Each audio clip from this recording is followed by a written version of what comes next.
কথায় বলে বাপেরও নাকি বাপ থাকে। পার্শ্ববর্তী যে দেশের ইশারায় এতদিন বাদর নাচ নেচেছে শেখ হাসিনার সরকার, সেই দেশটির বুকে একসময় ভয় ধরিয়েছিল বাংলাদেশের একজন।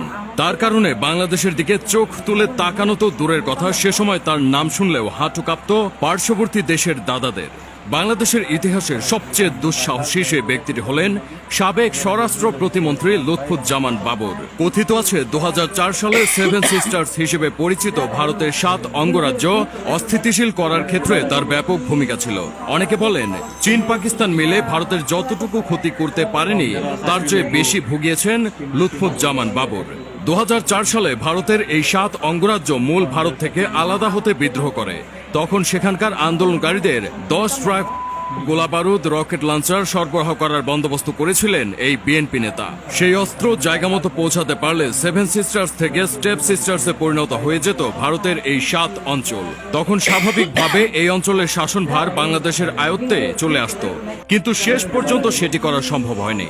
ভারতের বিরুদ্ধে যুদ্ধে সহায়তা করার এই সাহস বাবর পেয়েছিলেন তার একচ্ছত্র ক্ষমতার কারণে। 2001 সালের নির্বাচনে বিএনপির দলীয় প্রার্থী হিসেবে নেত্রকোনা 4 আসন থেকে সাংসদ নির্বাচিত হন লুৎফুজ্জামান বাবর। প্রথমবার বিএনপির হয়ে ইলেকশনে জিতে মন্ত্রিসভার দায়িত্ব পেয়ে যান এই সাবেক নেতা। মাত্র 43 বছর বয়সে তিনি স্বরাষ্ট্র মন্ত্রণালয়ের প্রতিমন্ত্রী হয়ে যান। এর পেছনে বড় কারণ ছিল তৎকালীন প্রধানমন্ত্রী খালেদা জিয়ার পুত্র তারেক রহমানের সাথে তার বিশেষ ঘনিষ্ঠতা। 1991 সালে স্বতন্ত্র প্রার্থী হিসেবে প্রথমবার সংসদের সদস্য পদ লাভ করেন বাবর। এরপর 1996 সালের বিতর্কিত নির্বাচনে তিনি জয়লাভ করলেও নির্বাচন বাতিল হওয়ায় ক্ষমতা ভোগ করা হয়নি তার।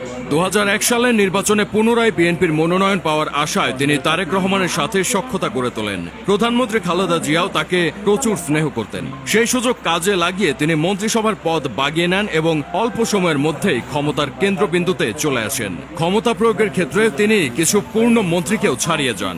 বলা হয়ে থাকে তার দায়িত্বকালে ভারত বাংলাদেশ সীমান্তে সবসময় অস্থিরতা লেগেই থাকত। ভারত একটি করলে পাল্টা দুটি ছুটত বিজিবি। তার সময়ে বাংলাদেশের সাহস হারে হারে টের পেয়েছিল ভারত। পরিস্থিতি স্বাভাবিক করার জন্য ভারত বাংলাদেশ সরকারকে আহ্বান করলেও আপোষ করতে নারাজ ছিলেন বাবর।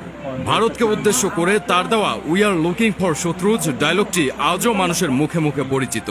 তার কারণে ভারতের সাথে বিএনপি সরকারের সম্পর্কে সে সময় বৈরিতা দেখা দিয়েছিল। দেশের ভিতরে দুর্নীতিবাজ ও মনেও সবসময় হার্ড লাইনে ছিলেন প্রতিমন্ত্রী বাবর। তার দায়িত্বকালে বিএনপি সমর্থিত অনেক দুর্নীতিবাজকেও আইনের আওতায় আনা হয়। রাজনীতিতে আসার আগেও দাপুটে জীবনযাপন করেছেন বিএনপির এই খ্যাপাটে নেতা। 1958 সালে নেত্রকোনায় জন্মগ্রহণ করেন লুৎফুজ্জামান বাবর। তার প্রাতিষ্ঠানিক শিক্ষা ছিল এইচএসসি পর্যন্ত।